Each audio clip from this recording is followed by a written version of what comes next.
अच्छा बताओ, सबसे पहले क्या बना? पृथ्वी बनी कि जल बना कि अग्नि बनी कि वायु बना कि आकाश? सबसे पहले क्या बना होगा? बताओ, आप बताओ। साइंस में पढ़ाया जाता है ये विषय, पता आपको, लेकिन ये बहुत ऊंची साइंस है, समझ के परे है। इस साइंस का सब्जेक्ट हम बोल रहे हैं, आपको पता नहीं आपने ये सब विषय पढ़े कि नहीं, पर हमारे शास्त्रों में सब विषय है। हमें अलग से साइंस पढ़ने की जरूरत नहीं है, क्योंकि हमारे वेद ही विज्ञान हैं। चलो बताओ, 5 तत्व होते हैं? बोलो हाँ। पहला तत्व क्या है? इस धरती में पहला तत्व क्या बना होगा? पहले पृथ्वी बनी होगी कि आकाश बना होगा कि जल बना होगा कि अग्नि बनी होगी कि वायु बनी होगी? चलो बताओ, फास्ट लगाओ खोपड़ी अपनी अपनी। पहले क्या बना है? अग्नि, पृथ्वी, ये कह रहे हैं पहले पृथ्वी। वायुमंडल, आप कह रहे हैं, आप आकाश। क्या बना है? आकाश। क्या बना है? आकाश। क्या बना पहले? आकाश। जो आकाश कह रहे हैं वो सही कह रहे हैं। पहले क्या बना? चलो अब दूसरे पे आओ। दूसरे नंबर फिर क्या बना? पहले आकाश बना, फिर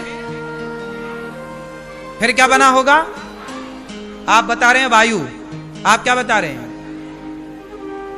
हाँ, वायु। वायु सही है। पहले आकाश, इसलिए वायु ऊपर ज्यादा होती है आकाश में। देखा, जितना ऊपर चढ़ोगे उतनी हवा मिलेगी। बोलो हाँ। अभी इसका मैं साइंटिफिक बताऊंगा आपको, साइंस की तरह से प्रूफ करके बताऊंगे सब चीजें। अभी पहले रफ रफ सुन लो, फिर मोहर लगाते हैं। अभी पहले आकाश बना, फिर वायु। तीसरे नंबर पर जल कह रहे हैं, फिर अग्नि। वायु से अग्नि, ठीक है, राइट। फिर अग्नि से क्या तैयार हुआ? अग्नि से जल। अभी मैं इसको प्रूव करूंगा तब खोपड़ी में आएगा आपकी, अभी नहीं आएगा। जल, फिर जल से बनी पृथ्वी। बिल्कुल राइट। अब आते हैं इसको साइंटिफिक समझने के लिए। आप हमारी थोड़ी मदद करोगे? चश्मा वाले भैया खड़े हो जाओ, फिर थोड़ी सी हमारी हेल्प कर दो। उस तरफ मुंह कर लो हल्का सा, हमारी तरफ भी रहे। ऐसे खड़े, ऐसे, बस बस बस। सुनो, आपको केवल साइंटिफिक मैं प्रूव कराऊंगा आपसे, ताकि समझ में सबको आ। देखो, सृष्टि का निर्माण किस तरह से हुआ, मैं साइंटिफिक आपको समझाने जा रहा हूं। ये हमारे भैया कहां खड़े हैं? आकाश में। ये जहां जो खाली स्थान है ना, उसे आकाश कहते हैं। जैसे हमारे मुंह में आ, तो ये जो खाली स्थान हुआ वो क्या है? हमारे शरीर में भी तो आकाश है या नहीं? जो खाली स्थान है वो क्या है? तो हमारे भैया खड़े हैं। अब जरा एक हाथ घुमाओ अपना, ऐसे। जब आप हाथ फास्ट घुमाएंगे तो क्या निकलेगी? वायु। आकाश से देखो वायु का निर्माण हुआ। इन्होंने हाथ घुमाया, वायु निकली, मतलब आकाश से वायु का निर्माण हुआ। फिर जब हाथ घुमाते रहो, शर्माओ मत। हाथ जब घुमाओगे तो क्या होगा? आपके शरीर से, आपका शरीर होगा गरम। क्यों? जब घुमाएंगे तो शरीर क्या होगा? गरम होगा, मतलब अग्नि। तो आकाश से वायु, वायु से अग्नि। जैसे ही इनका शरीर गरम होगा, अपने आप पसीना निकलेगा। तो अग्नि से जल निकलता है, अग्नि से। इसलिए बड़े बड़े ज्वालामुखी समुद्र के अंदर होते हैं। बड़े बड़े ज्वालामुखी समुद्र के, अग्नि है तो उसके ऊपर जल है। तो शरीर गर्म हुआ तो अग्नि है, और जब गर्म हुआ, अग्नि प्रकट हुई तो पसीना निकला, और पसीना निकला तो फिर क्या? अब बैठ जाओ। पसीना निकला तो फिर शरीर का मैल भी निकल जाता है। पसीने से क्या निकलता है? वही ये पृथ्वी तत्व। तो इस तरह वेदांत सिद्ध करते हैं कि सबसे पहले आकाश बना, फिर वायु बनी, फिर अग्नि बनी, फिर जल बना, फिर पृथ्वी बनी। और इस पृथ्वी को हिरण्याक्ष नाम का एक दैत्य ले जाके छिपा दिया। अब आप कहोगे पृथ्वी को कहां छिपाया होगा? समुद्र में। तो आपको बता दूं कि केवल एक ही पृथ्वी नहीं है, एक ही गैलेक्सी नहीं है, एक ही आकाश गंगा नहीं है। साइंस भी प्रूव कर चुका है कि सैकड़ों आकाश गंगाएं हैं। बोलो हाँ। ब्लैक होल के बारे में आप सब जानते होंगे, उसका कोई अता पता नहीं है। अभी हम लोग जितना जानते हैं उससे ज्यादा अभी हम लोग नहीं जानते। हम लोग जानते हैं कि यह समुद्र है, लेकिन यहां पर एक समुद्र है, पर अन्य सृष्टियां यदि होंगी, एलियन क्या है? अन्य ब्रह्मांड के लोग हमें एलियन मानते होंगे और हम उन्हें एलियन मानते होंगे। कहते हैं ऐसी पृथ्वियां और भी हैं। यदि ऐसी पृथ्वियां और भी होंगी तो ऐसे सूर्य भी और होंगे, चंद्रमा भी और होंगे, और समुद्र भी और होंगे। तो हिरण्याक्ष ने पृथ्वी छिपा दी अन्य जगह ले जाकर। इस ब्रह्मांड की पृथ्वी को उस ब्रह्मांड के में छिपा दिया। बात समझ में आ रही है? तब हिरण्याक्ष को मारने के लिए 12 भगवान प्रकट भये, और 12 भगवान जब प्रकट भये तो उन्होंने हिरण्याक्ष को मारकर पृथ्वी को स्थापित किया। और पृथ्वी की स्थापना हुई तो 12 भगवान मूल में है। इसलिए अभी हमारा जो कल्प चल रहा है उस कल्प का नाम ही 12 कल्प है, श्वेत 12 कल्प। अभी आपसे कोई पूछे कि आप किस कल्प के व्यक्ति हो, अभी कौन सा कल्प चल रहा है? श्वेत 12 कल्प। ठीक है?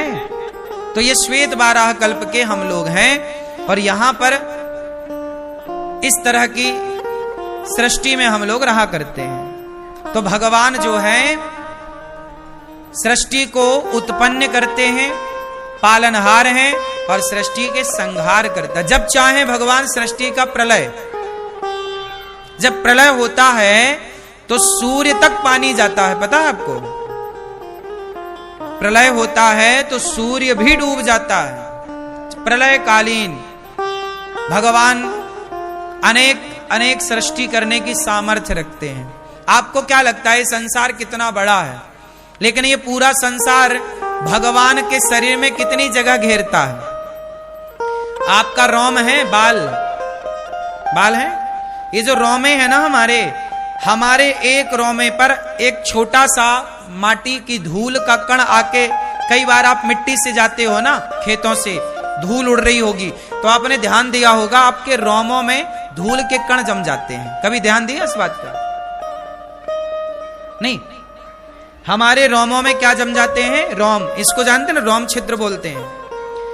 धूल के कण, जैसे हमारे रोम छिद्र में एक धूल का कण आके रख जाए, ऐसे ही जैसे एक धूल का कण हमारे रोम छिद्र में रख जाए तो हमें कोई आपत्ति नहीं है, उसका हमें कोई वजन।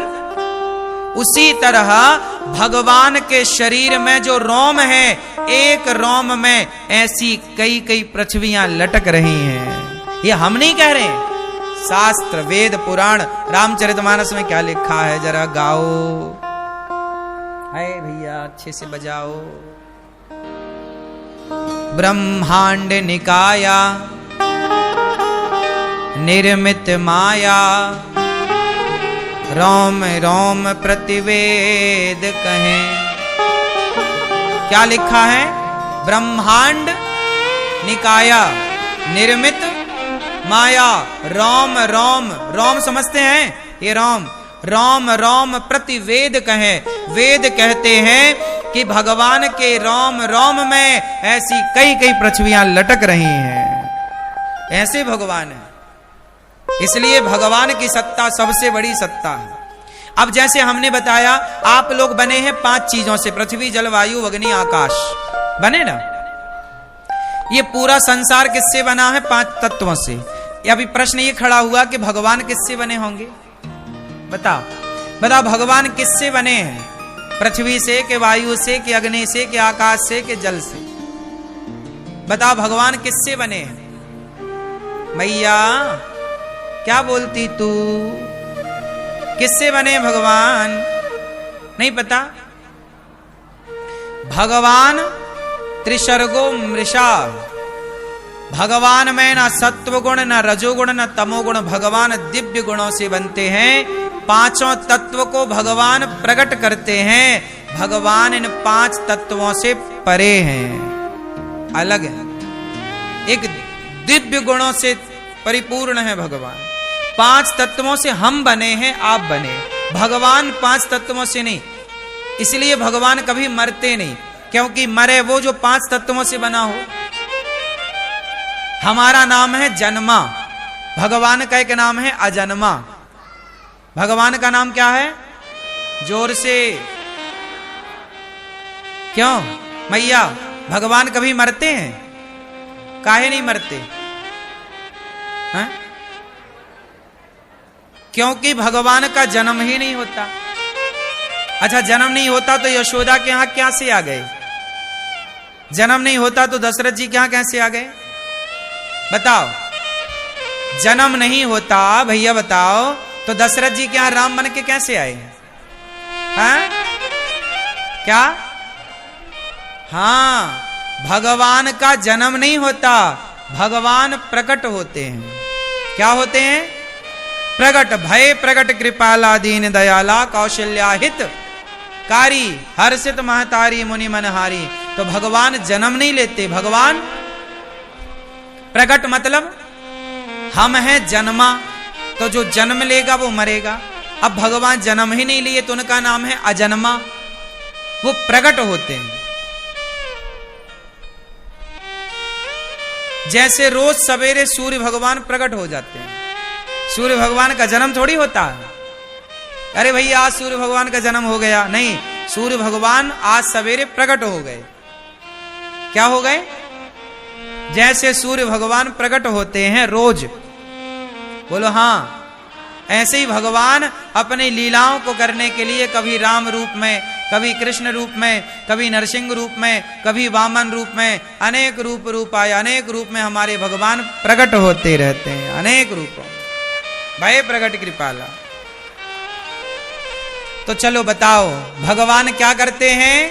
तीन काम, सृष्टि उत्पन्न करना, पालन करना, संहार करना।